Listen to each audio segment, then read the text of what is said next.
Popular Front of India, Social Democratic Party of India, Student Islamic Movement of India. ಇವತ್ತರ ಮೂಲ ಉದ್ದೇಶ ಗಜವಾ-ಎ ಹಿಂದ್. ಏನು ಗಜವಾ-ಎ ಹಿಂದ್ ಅದರ ಅರ್ಥ? ಗಜವಾ ಅಂದ್ರೆ ಯುದ್ಧ, ಹಿಂದ್ ಅಂದ್ರೆ ಹಿಂದೂಸ್ತಾನದ ಮೇಲೆ. ಎಷ್ಟು ನೋಡ್ರಿ, ನಾವು ಮೊದಲು ಏನಾಗಬೇಕಾಗ್ಯದ? ಹಿಂದೂಗಳಾಗಬೇಕಾಗ್ಯದ. ಆ ಹಿಂದೂಗಳ ರಕ್ಷಕ ಇವತ್ತು ನಮ್ಮ ಬಸನಗೌಡ ಪಾಟೀಲ್ ಯತ್ನಾಳ್.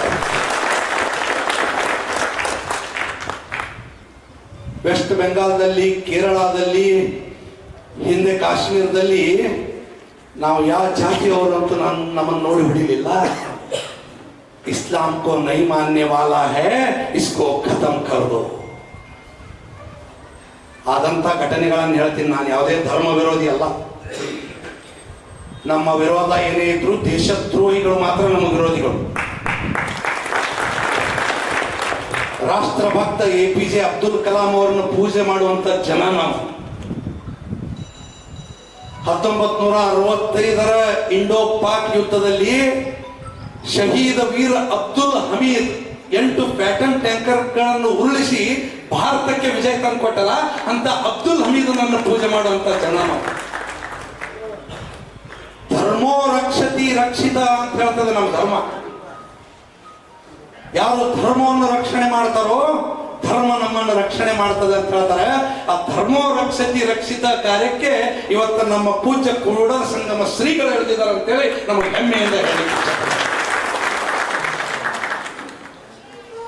ಬಹಳ ಚಿಂತನ ಮಾಡುವಂತ ಸಂದಿಗ್ಧ ಪರಿಸ್ಥಿತಿ ಒಳಗ ಇಂದಿನ ನಮ್ಮ ಹಿಂದೂ ಸಮಾಜ ಅರ್ಥ ಮಾಡ್ಕೋಬೇಕಾಗ್ತದೆ.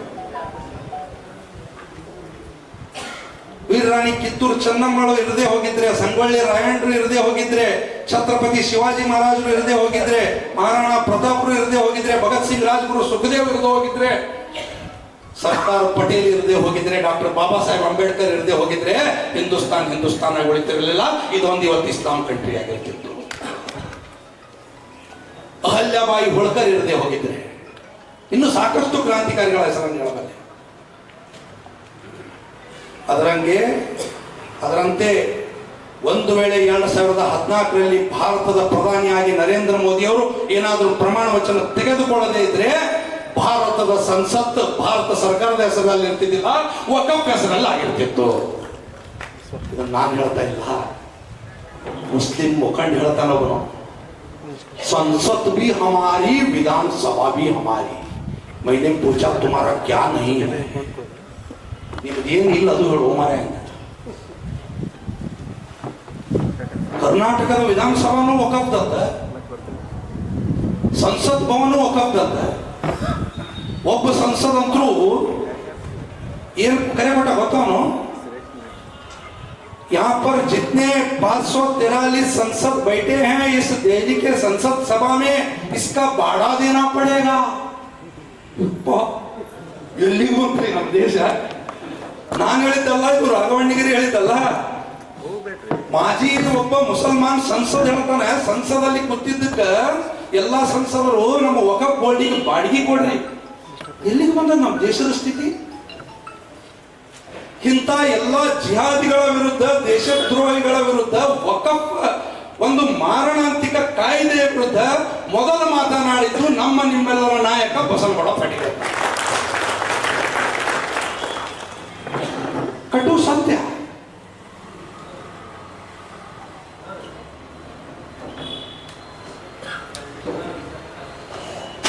ಕುಟುಂಬ ರಾಜಕಾರಣದ ಬಗ್ಗೆ, ಭ್ರಷ್ಟಾಚಾರದ ಮಾಡಿದ್ರ ಬಗ್ಗೆ ವಿರುದ್ಧ ಮಾತನಾಡಿದ್ದಕ್ಕೆ ಇವತ್ತು ಯತ್ನಾಳರನ್ನು ಉಚ್ಚಾಟನೆ ಮಾಡಿದ್ರು.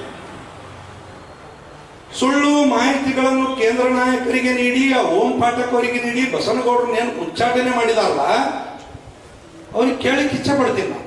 ಇದನ್ನ ಆದರಣೀಯ ನಮ್ಮ ಗೌರವಾನ್ವಿತ ನರೇಂದ್ರ ಮೋದಿ ಅವರು, ಆದರಣೀಯ JP ನಡ್ಡಾ ಅವರು, ಅಮಿತ್ ಶಾ ಅವರು, ಇವ್ರ ಬಗ್ಗೆ ನಮ್ಮ ಗುರುಗಳು ಹೇಳಿದಾಗ ಬಹಳ ಗೌರವ ಇದೆ ನಮಗೆ. ಈ ದೇಶ ಉಳಿಬೇಕಂದ್ರೆ ನರೇಂದ್ರ ಮೋದಿ, ಯೋಗಿ ಆದಿತ್ಯನಾಥ್, ಅಮಿತ್ ಶಾ ಅಂತವ್ರು ನಮ್ಗೆ ಅವಶ್ಯಕತೆ ಇದೆ. ಇದನ್ನ ನಾನು ಹೇಳ್ತಾ ಇಲ್ಲ. ಜ್ಞಾನ ಯೋಗಾಶ್ರಮದ ಈ ಒಂದು ಸನ್ನಿಧಿಯಲ್ಲೇ ನಾನು ನಿಂತಿದ್ದೀನಿ. ಪಕ್ಕದಲ್ಲೇ ಜ್ಞಾನ ಯೋಗಾಶ್ರಮ ಇದೆ, ಪೂಜ್ಯ ಸಿದ್ದೇಶ್ವರ ಮಹಾಸ್ವಾಮಿಗಳದು. ಮೈಸೂರಿನ ಒಂದು ಯೋಗ ಗ್ರಂಥ ಬಿಡುಗಡೆಯ ಕಾರ್ಯಕ್ರಮದಲ್ಲಿ ಹೋದಾಗ ನಮ್ಮ ಪೂಜ್ಯ ಸಿದ್ದೇಶ್ವರ ಶ್ರೀಗಳು ಹೇಳ್ತಾರೆ, 3 ಯೋಗ ಗ್ರಂಥಗಳ ಬಿಡುಗಡೆಯ ಕಾರ್ಯಕ್ರಮ ಇರ್ತದೆ.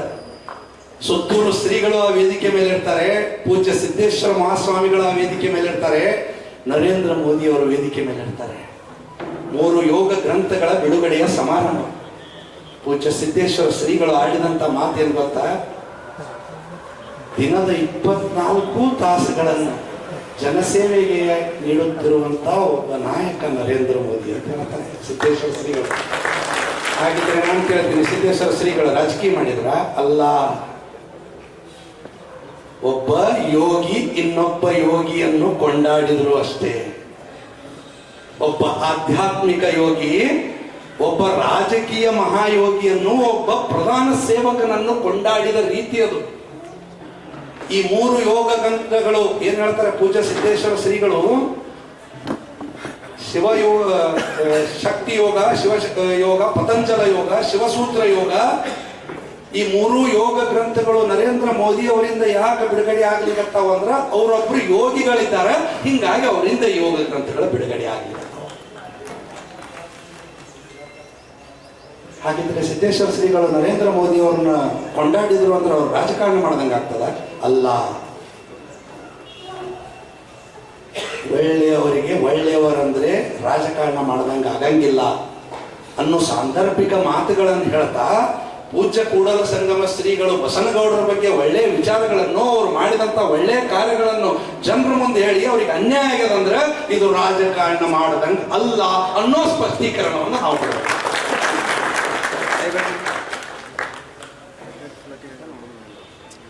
ದೇಶದಲ್ಲಿ ಮೊದಲ ಬಾರಿ ವಕಫ್ ಕುಟುಂಬ ರಾಜಕಾರಣವನ್ನು ವಿರೋಧ ಮಾಡಿದ್ದಾರೆ, ಭ್ರಷ್ಟಾಚಾರವನ್ನು ವಿರೋಧ ಮಾಡಿದ್ದಾರೆ. JP ನಡ್ಡಾ ಅವರು ನರೇಂದ್ರ ಮೋದಿ ಅವರು ಹೇಳಿದಂತ ಮಾತನ್ನೇ ಬಸನಗೌಡರು ಹೇಳಿದ್ದಾರೆ. 2023 JP ನಡ್ಡಾ ಅವರು ಏನ್ ಹೇಳ್ತಾರೆ, ರಾಷ್ಟ್ರೀಯ ಅಧ್ಯಕ್ಷರು, ಬೆಳಕಾಗ್ತೀನಿ ನಾನು ಅಷ್ಟೇ ಜಸ್ಟ್.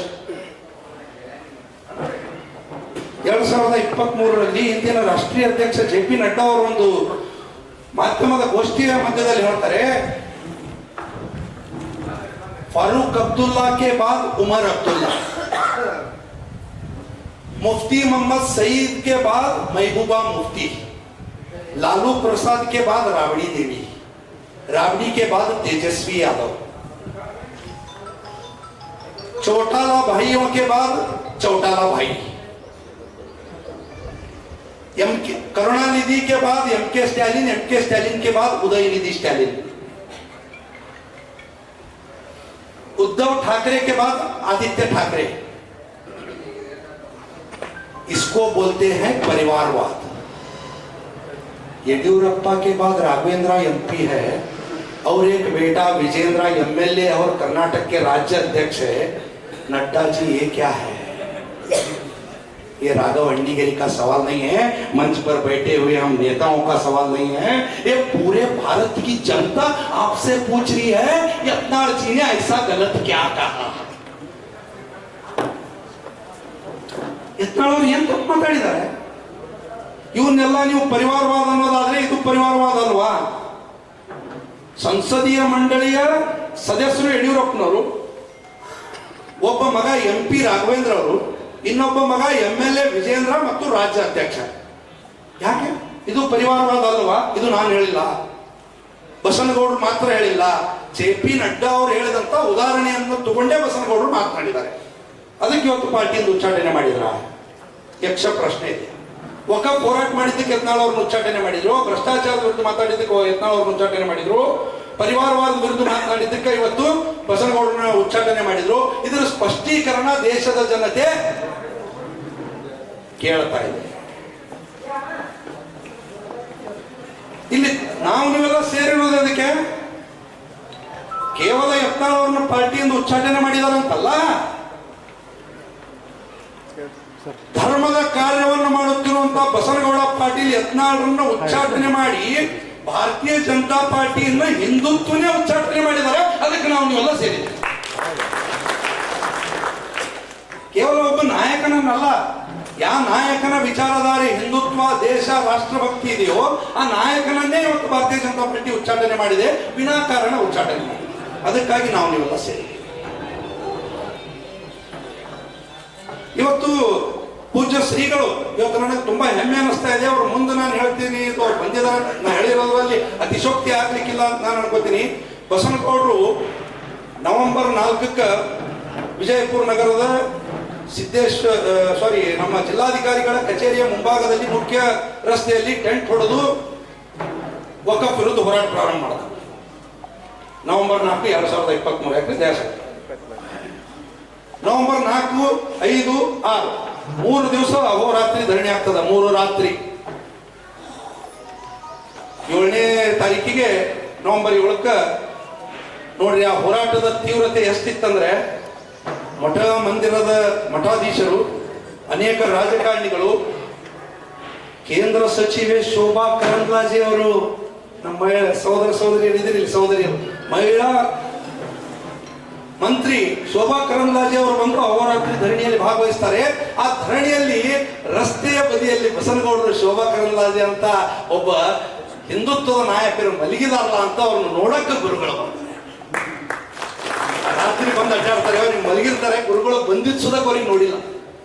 ಆ ಘಟನೆಯನ್ನು ನಾನು ಕಣ್ಣಾರೆ ನೋಡಿದ್ದೇನೆ. ಗುರುಗಳು ಮಧ್ಯರಾತ್ರಿ ಬಂದು, ಬೆಳಗಿನ ಜಾವ ಬಂದು, ಬಸನಗೌಡರು ಪಾಪ ನಮಗೋಸ್ಕರ, ರೈತರಿಗೋಸ್ಕರ, ಮಠ ಮಂದಿರಗಳಿಗೋಸ್ಕರ, ಹಿಂದೂ ಸಮಾಜದ ಆಸ್ತಿ ಉಳಿಸೋಗೋಸ್ಕರ ಇವತ್ತು ಬೀದಿಯಲ್ಲಿ ಮಲಗಿದ್ದಾರೆ. ಅವ್ರ ಜೊತೆಯಲ್ಲಿ ಪಾಪ ಮಹಿಳೆಯ ಸಚಿವಗಳು ಮಲಗಿದ್ದಾರೆ. ಅವ್ರನ್ನ ನೋಡುವಂತ ಕಾರ್ಯಕ್ಕೆ ಗುರುಗಳು ಬರ್ತಾರಲ್ಲ, ಇದು ಧರ್ಮದ ಕೆಲಸ. ಅತಿಶೋಕ್ತಿ ಆಗ್ಲಿಕ್ಕಿಲ್ಲ. ನಮ್ಮ ಮುಂದೆ ನಡೆದಂತ ಘಟನೆ ಇದೆ. ಬಸವನಗೌಡರಿಗೆ ಗೊತ್ತಿಲ್ಲ, ಅವರು ಮಲಗಿಬಿಟ್ಟಿದ್ದಾರೆ. ಶೋಭಾ ಕರಂದ್ಲಾಜೆ ಅವರಿಗೆ ಗೊತ್ತಿಲ್ಲ, ಗುರುಗಳು ಬಂದು ನಿಂತಿದ್ದಾರೆ ತಮ್ಮ ಪಕ್ಕ ಅಂತ ಹೇಳಿ. ಈ ಅನಿರೀಕ್ಷಿತ ಭೇಟಿ ನೀಡಿ ಹೋರಾಟಗಾರರ ಮನೋಬಲವನ್ನು ತುಂಬುವುದೇ ನಮ್ಮ ಗುರುಗಳ ಕೆಲಸ. ಅದಕ್ಕೆ ರಾಜಕಾರಣವನ್ನು ಮಾಡ್ತಾ ಇಲ್ಲ. ಕೇವಲ ಬಸವನಗೌಡರು ಉಚ್ಚಾಟನೆ ಆದಾಗ ಮಾತ್ರ ಈ ಸಭೆಗಳನ್ನು ಅವರು ಕರೀತಾ ಇಲ್ಲ. ಅವರು ಕೈಗೊಂಡಂತ ವಕಫ್ ಹೋರಾಟದಲ್ಲಿ ಇರಬಹುದು, ಪಂಚಮಸಾಲಿ ಸಮಾಜಕ್ಕೆ ಅಷ್ಟೇ ಅಲ್ಲ, ಇವತ್ತಿದ್ದಂತ ನಮ್ಮ ಪಂಚಮಸಾಲಿ ಎಲ್ಲ ಸಮಾಜದ ಬಂಧುಗಳಿಗೆ ನಾನು ಹೃದಯಪೂರ್ವಕ ಕೃತಜ್ಞತೆಗಳನ್ನು ಹೇಳ್ತೀನಿ. ಏನು ಕೂಡಲ ಸಂಗಮ ಶ್ರೀಗಳ ನೇತೃತ್ವದಲ್ಲಿ ತಾವು ಕೂಡಲ ಸಂಗಮದಿಂದ ಬೆಂಗಳೂರು ಪಾದಯಾತ್ರೆ ಮಾಡಿದ್ರಲ್ಲ, ಸುಮಾರು ಅದೆಲ್ಲ ಅಡ್ಡಾಡಿ ಹೋಗ್ಬೇಕಂದ್ರೆ ಒಂದು 700 ಕಿಲೋಮೀಟರ್ ಸಮೀಪ ತಾವೆಲ್ಲ ಏನು ಭಾಗ ವಹಿಸಿದ್ರಿ. ಕೇವಲ ಪಂಚಮಸಾಲಿಗೆ ಮಾತ್ರ ನೀವು ಕೇಳಲಿಲ್ಲ, ಮೀಸಲಾತಿ ಹಿಂದೂ ಸಮಾಜದಲ್ಲಿರುವಂತ ಸಣ್ಣ ಪುಟ್ಟ ಸಮಾಜಗಳಿಗೆ ಯಾರ್ಯಾರಿಗೆ ಅನ್ಯಾಯ ಆಗ್ಯದೋ ಅವ್ರಿಗೆಲ್ಲರಿಗೂ ಮೀಸಲಾತಿ ಕೊಡುವಂತಂದ್ರಲ್ಲ, ಇದಕ್ಕೆ ನಮ್ಮ ಹಿಂದೂ ಸಮಾಜ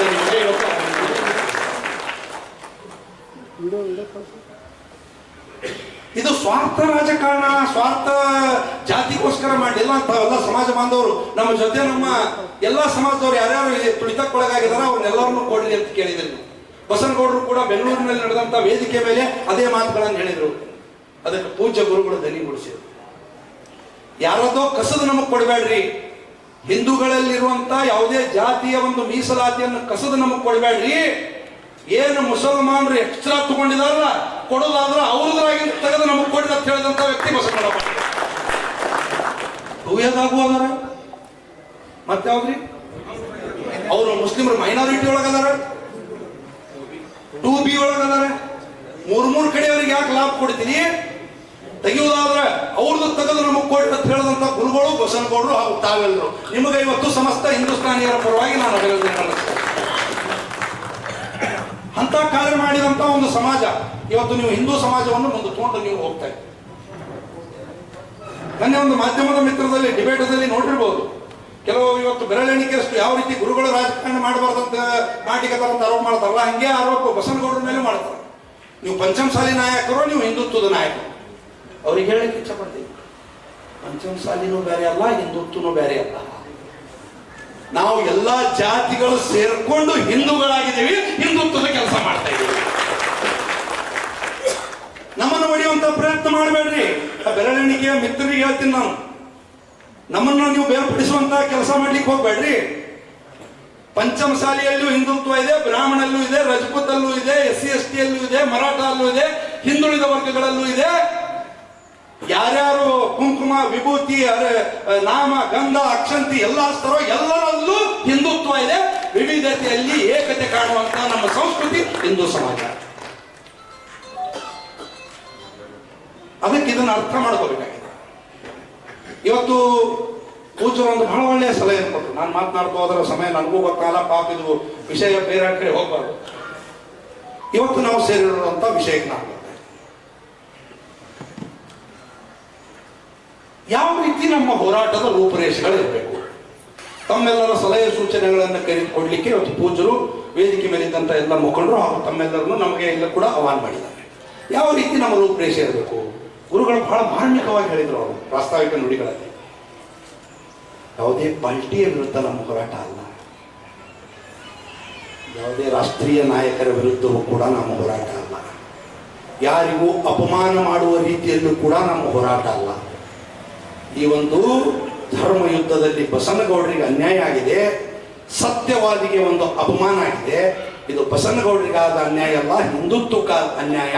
ಅದನ್ನು ಸರಿಪಡಿಸಿ ಅನ್ನೋಗೋಸ್ಕರ ಮಾನವೀಯತೆಯಿಂದ ಈ ಹೋರಾಟ ಮಾಡೋಕ್ಕೋಸ್ಕರ ನಾವೆಲ್ಲ ಇಲ್ಲಿ ಸೇರಿದ್ವಿ.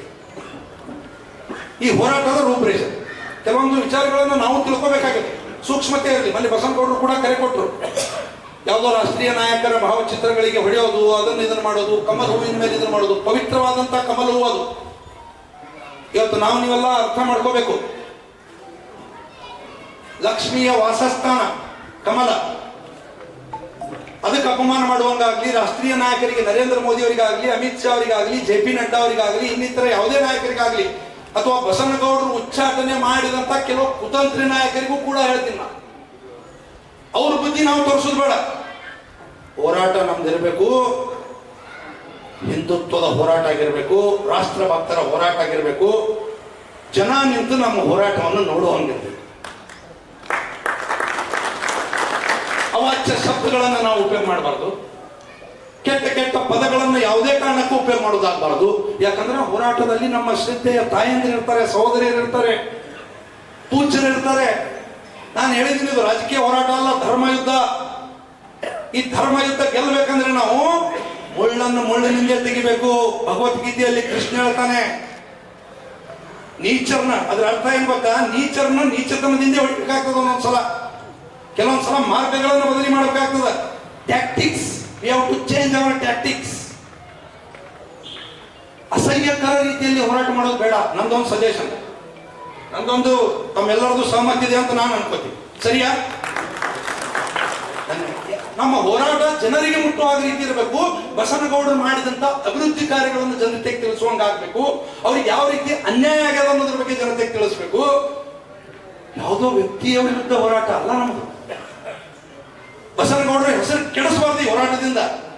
ರಾಜ್ಯ ರಾಷ್ಟ್ರ ಮಟ್ಟದಲ್ಲಿ ನಮ್ಮ ಹಿಂದುತ್ವದ ನಾಯಕ ಬಸನಗೌಡರ ಹೆಸರ ಇನ್ನಷ್ಟು ಮಿಂಚುವಂಗಾಗುವಂತ ಕಾರ್ಯ ನಾವು ನೀವೆಲ್ಲ ಇವತ್ತು ಮಾಡಬೇಕು. ನಿಮ್ಮಲ್ಲಿ ಏನಾದ್ರೂ ಕೆಲವೊಂದು ಸಣ್ಣ ಪುಟ್ಟ ಭಿನ್ನಾಭಿಪ್ರಾಯಗಳು ಇರ್ಬೋದು, ಮನುಷ್ಯ ಅಂದ್ಮೇಲೆ ಬರುದೇ. ಅದನ್ನೆಲ್ಲ ಬದಿ ಗೊತ್ತು ಬಿಡೋದು. ನನ್ನ ಕರೆದಿಲ್ಲೋ, ಇವ್ರನ್ನ ಕರೆದಿಲ್ಲೋ, ನನ್ನಲ್ಲಿ ಕೂಡಿಸಿಲ್ಲೋ, ನಿನ್ನೆಲ್ಲಿ ಕೂಡಿಸಿಲ್ಲೋ. ನಾನು ಇವತ್ತು ಮನಸಾರಿ ಹೇಳ್ತೀನಿ, ಪೂಜ್ಯ ಗುರುಗಳ ಒಂದು ಮಧ್ಯದಲ್ಲಿ ಹೇಳ್ತೀನಿ, ಅವರ ಸಾನ್ನಿಧ್ಯದಲ್ಲಿ ಹೇಳ್ತೀನಿ, ವೇದಿಕೆ ಸಾನ್ನಿಧ್ಯದಲ್ಲಿ ಹೇಳ್ತೀನಿ. ನಮ್ಮನ್ನು ಎಲ್ಲಿಯೂ ವೇದಿಕೆ ಕರಿಬೇಡ್ರಿ. ಹೊಸ ಹೊಸ ಹುಡುಗರನ್ನು ತಂದು ಮಾತಾಡ್ಲಿಕ್ಕೆ ಹಚ್ಚಿರಿ ಗುರುಗಳ. ಅವ್ರ ಮಾತುಗಳನ್ನು ನಾವು ಕೇಳಬೇಕಾಗಲ್ಲ. ನಾವು ಅಲ್ಲಿ ಕೂತು ಕೇಳ್ತೀವಿ, ನಮ್ಮ ಹಿಂದೂ ಹುಡುಗರು ಇಲ್ಲಿ ಮಾತಾಡ್ಬೇಕು. ಈ ಕನಸವನ್ನು ನಾವು ಕಾಣುವಂತ ಯುವಕರು. ಯಾಕಂದ್ರೆ ನಮಗೆ ಯಾವುದೇ ರೀತಿ MLA ನೋ MP ನೋ ಆಗುದಿಲ್ಲ. ಇದ್ದ ಒಬ್ಬ ಹಿಂದುತ್ವ MLA ಭಾರತದ ಕರ್ನಾಟಕ ರಾಜ್ಯದ ಭವಿಷ್ಯದ ಮುಖ್ಯಮಂತ್ರಿಯಾಗಿ ನೋಡುವಂತ ಆಸೆ ಮಾತಾಡ್ತಾರೆ.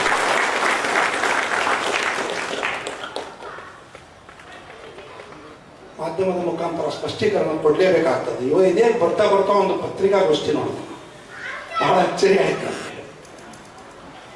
ಕೆಲ ಕಾಂಗ್ರೆಸ್ ನಾಯಕರು ಪತ್ರಿಕಾಗೋಷ್ಠಿ ನಡೆಸಿದ್ದಾರೆ. ಗುರುಗಳ ಹೆಸರು ಹೇಳಕ್ ಹೋಗಲ್ಲ, ಅವ್ರು ಬಹಳ ದೊಡ್ಡವರಾಗ್ತಾರೆ. ಅವ್ರ ಹೆಸರು ಹೇಳಿ ಬಸನಗೌಡರನ್ನ ಏನಾದ್ರು ಕಾಂಗ್ರೆಸ್ ತಗೊಂಡ್ರೆ ಸರ್ವನಾಶ ಆಗ್ತದೆ. ಕಾಂಗ್ರೆಸ್ ವಿಜಯಪುರ ಯಾರು ಬಂದ ಕೂತಾರ ಬರ್ತಾರ ನೀವು ಸುಮ್ಮನೆ ಹಾಕಿ ಕ್ರಿಯೇಟ್ ಮಾಡ್ಕೊಳ್ದ.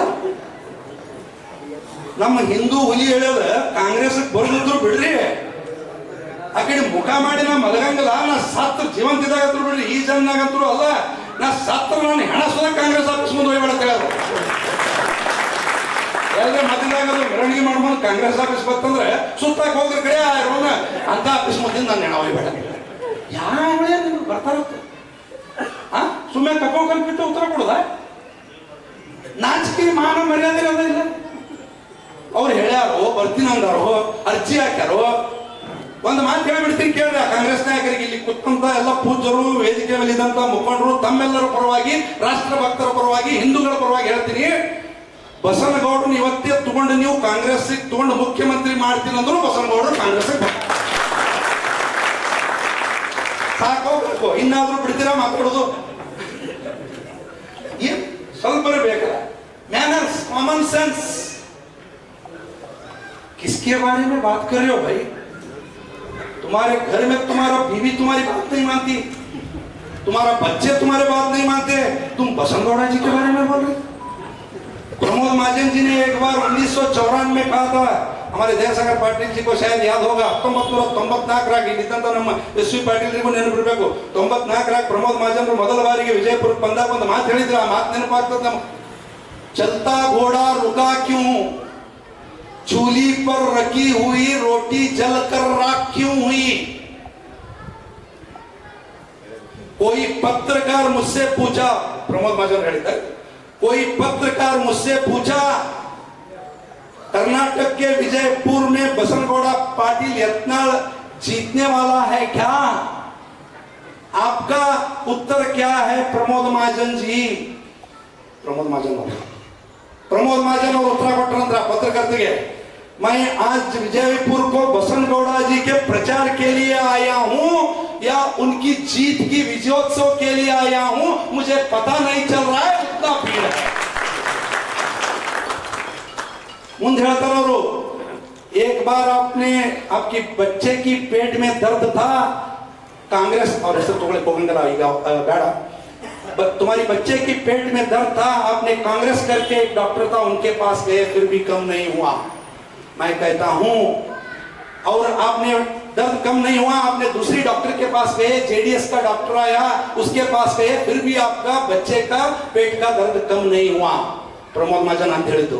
मैं कहता हूं, एक नया डॉक्टर आया है बीजेपी का, उसके पास लेके जाओ, तुम्हारी बच्चे की पेट की दर्द कम हो जाएगी. आज मैं उन बातों का वक्तव्य करता हूं. आज एक नया डॉक्टर निकला है हिंदुत्व का, बसनगौड़ा पाटिल यत्नाल, उसके पास लेके जाओ, कभी भी तुम्हारी बच्चे की पेट में दर्द नहीं आएगा. एक बार विद्यार्थी को परीक्षा को तो बिठाओ, पास या फेल करार देने वाले हम कौन होते हैं? ಅದಕ್ಕೆ ನಾನು ಹೇಳ್ತಾ ಇದ್ದೀನಿ, ಗೌರವಾನ್ವಿತ ಪ್ರಧಾನಮಂತ್ರಿಗಳಿಗೆ ನರೇಂದ್ರ ಮೋದಿಗೆ ಅವರಿಗೆ ಆಗ್ರಹ ಮಾಡ್ತೀವಿ. ಬಸನಗೌಡರು ಹೇಳಿದ್ದಾರೆ, ನನ್ನನ್ನು ತಗೊಂಡು ನನ್ನ ತಗೋರಿ, ಇದನ್ನ ಮಾಡ್ರಿ, ಕುಟುಂಬ ರಾಜಕಾರಣ ಇರುತ್ತನ ನಾನು ಕೇಳಂಗಿಲ್ಲ, ನಾನು ಹೋಗಂಗಿಲ್ಲ ಅಂತ ಸ್ಪಷ್ಟಪಡಿಸಿದ್ದಾರೆ. ಅದಕ್ಕೆ ಕಾಂಗ್ರೆಸ್ದವ್ರಿಗೂ ನಾವು ಉತ್ತರ ಕೊಟ್ಬಿಟ್ಟೇವಿ, ಇವ್ರಿಗೂ ಕೊಟ್ಟೇವಿ. ಈಗ ನಮ್ಮ ರೂಪರೇಷೆ ಈ ಕಾರ್ಯಕ್ರಮವನ್ನು, ಬರುವ ಹೋರಾಟವನ್ನು ವಿಜಯಪುರದಲ್ಲಿ ಮಾಡೋದು, ನನಗೆ ಪೂಜ್ಯ ಇದಕ್ಕೆ ನಾನು ಹೇಳ್ತಾ ಇದ್ದೆ ಮಾತನಾಡುವಂತ ಸಂದರ್ಭದಲ್ಲಿ, ಇದನ್ನು ಬೆಳಗಾವದಲ್ಲಿ ಮಾಡೋದು ಅಥವಾ ಉತ್ತರ ಕರ್ನಾಟಕದ ಯಾವುದೇ ಭಾಗದಲ್ಲಿ ಮಾಡೋದು, ಅದ್ರ ಬಗ್ಗೆ ನಾವು ಚಿಂತನೆ ಮಾಡಬೇಕು. ಹೋರಾಟ ಯಾವ ರೀತಿ ಇರಬೇಕು, ಈ ಹೋರಾಟ ಹಿಂಗಿರ್ಬೇಕಪ್ಪ ಅಂದ್ರೆ, ಇಲ್ಲಿದ್ದಂಥವ್ರು ಎಲ್ಲರೂ ಇಷ್ಟೊಂದು ನಾವು ಶಕ್ತಿಶಾಲಿಗಳಿದೇವಲ್ಲ, ಇಲ್ಲಿ ಬಂದಂತ ಪ್ರತಿಯೊಬ್ರು ಇಷ್ಟೊಂದು ಶಕ್ತಿಶಾಲಿಗಳಿದೇವಲ್ಲ, ಮನಸ್ಸು ಮಾಡಿದ್ರೆ ಒಬ್ಬೊಬ್ರು ಕನಿಷ್ಠ 1000 ಜನ ತರುವಂತ ತಾಕತ್ ಹೊಂದಿದವರು ಇಲ್ಲಿ ಇದ್ದವ್ರು. ಇಷ್ಟೇ ಹೇಳಿದ್ದೀನಿ, ಕನಿಷ್ಠ 1000, ಇನ್ನೂ ಹೆಚ್ಚೇ ಇರಬೇಕು. ಈ ಸಂದೇಶವನ್ನು ಇನ್ನು ನಾವು ರಾಜ್ಯಾದ್ಯಂತ ಹರಡಿಸಬೇಕಾಗಿದೆ. ಈ ವಿಜಯಪುರದಲ್ಲೇ ಸಭೆ ಮಾಡೋದಾತಂದ್ರೆ, ಹೋರಾಟ ಮಾಡೋದಾತಂದ್ರೆ, ರಾಜ್ಯದ ಜನತೆಗೆ ಕರೆ ಕೊಡೋಣ. ರಾಜ್ಯ ಮಟ್ಟದ ಹೋರಾಟ ವಿಜಯಪುರ ನಗರದಲ್ಲಿ ಆಗಬೇಕು. ಆ ಹೋರಾಟ ನೋಡಿನೇ ಕೇಂದ್ರೀಯ ನಾಯಕರು ಹೇಳಬೇಕು, हमने बहुत गलत फैसला लिया, यत्नाल को पार्टी से निकाल. ಅಂತ ಒಂದು ಸಂದೇಶವನ್ನು ಕೊಡೋದು. ಸಿರ್ಫ್ ಯತ್ನಾಳಗೋಸ್ಕರ ಹೋರಾಟ ಬೇಡ, एक धर्म युद्ध है. इस युद्ध को यत्नाल के लिए हमें नहीं जीतना है, हिंदू धर्म बचाने के लिए ये युद्ध जीतना है. ಇದನ್ನು ತಿಳ್ಕೊಂಡು ನಾವು ಹೋರಾಟ ಮಾಡಬೇಕಾಗಿದೆ. ಯಾವ ರೀತಿ ಮಾಡಬೇಕು ಅನ್ನೋದ್ರ ಬಗ್ಗೆ ದಯಮಾಡಿ ನಮ್ಮ ವಕೀಲರು ಈಗ ತಾನು ಹೇಳಿದ್ರು, ಯಾವ ರೀತಿ ಮಾತನಾಡಬೇಕು, ಯಾವ ರೀತಿ ನಮ್ಮ ಹೋರಾಟಗಳಿರಬೇಕು, ಅದ್ರ ಬಗ್ಗೆ ಸೂಕ್ತ ಸಲಹೆಗಳನ್ನು ತಗೊಂಡು. ನನಗೆ ಲಾಸ್ಟಿಗೆ ಕೊಡ್ತೀನಿ ಅಂದಿದ್ರು ಅವ್ರು ಮಾತಾಡೋಕೆ. ಒಮ್ಮೆ ಗುರುಗಳಾಗ ನನಗೆ ಕೊಟ್ಟುಬಿಟ್ಟು ಸ್ವಲ್ಪ ಟೈಮ್ ಜಾಸ್ತಿ ತಗೊಂಡೆ, ಅದಕ್ಕೆ ಕ್ಷಮೆ ಇರಲಿ ವೇದಿಕೆ ಮೇಲೆ ಕೊಟ್ಟಂತ ಎಲ್ಲ ಮುಖಂಡರಲ್ಲಿ. ಅದಕ್ಕೆ ಮುಂದಿನ ಕಾರ್ಯಕ್ರಮವನ್ನು ಅವ್ರಿಗೆ ಯಾವ ರೀತಿ ಮಾಡಬೇಕು ಅನ್ನೋದ್ರ ಬಗ್ಗೆ ತಾವೆಲ್ಲ ಎಲ್ಲರಿಗೂ ಇಲ್ಲಿ ಬಂದಂಥ ಪ್ರಮುಖರಿಗೆ ತಿಳಿಸ್ಬೇಕು. ನನ್ನನ್ನು ಕರೆಸಿ ಇಲ್ಲಿ ಮಾತನಾಡಲು ಕೆಲವು ವಿಚಾರಗಳನ್ನು ಹಂಚಿಕೊಳ್ಳಿಕ್ಕೆ ಅವಕಾಶ ಮಾಡಿಕೊಟ್ಟಂತ ಪೂಜ್ಯ ಗುರುಗಳ ಪಾದಾರವಿಂದಗಳಲ್ಲಿ ವೇದಿಕೆ ಮೇಲಿದ್ದಂಥ ಎಲ್ಲ ಮುಖಂಡರಲ್ಲಿ ನಾನು ಹೃದಯಪೂರ್ವಕ ಕೃತಜ್ಞತೆಗಳನ್ನು ಸೇರಿ ಈ ಹೋರಾಟವನ್ನು ವಿಜಯಪುರದಲ್ಲೇ ಮಾಡಿದರೆ ಒಳ್ಳೆಯದಿರ್ತದೆ ಅಂತೇಳಿ ಪೂಜ್ಯ ಗುರುಗಳು ಇವತ್ತು ಹೇಳಿದ್ದಾರೆ. ಅವರ ಗುರುಗಳ ಮಾರ್ಗದರ್ಶನ ಅವ್ರದ್ದು ಬಿಟ್ಟು ನಮ್ದು ಏನೂ ಇಲ್ಲ. ಆ ಹೋರಾಟ ವಿಜಯಪುರದಲ್ಲೇ ಆಗಲಿ, ವಿಜಯ ಸ್ಥಳದ ಬಗ್ಗೆ ಏನು ಚರ್ಚೆ ಮಾಡೋದು ಬೇಡ, ಮುಂದೆ ಯಾವ ರೀತಿ ಮಾಡ್ಬೇಕನ್ನೋದ್ರ ಬಗ್ಗೆ ತಾವೆಲ್ಲ ಸಲಹೆ ಸೂಚನೆಗಳನ್ನು ಕೊಡಬೇಕು. ಮುಂದೆ ಮತ್ತೆ ಯಾರಿಗಾದ್ರೂ ಈ ಮೈಕನ್ನು ಹಸ್ತಾಂತರಿಸ್ಬೇಕಂತೇಳಿ ನಮ್ಮ ಸಹೋದರರನ್ನ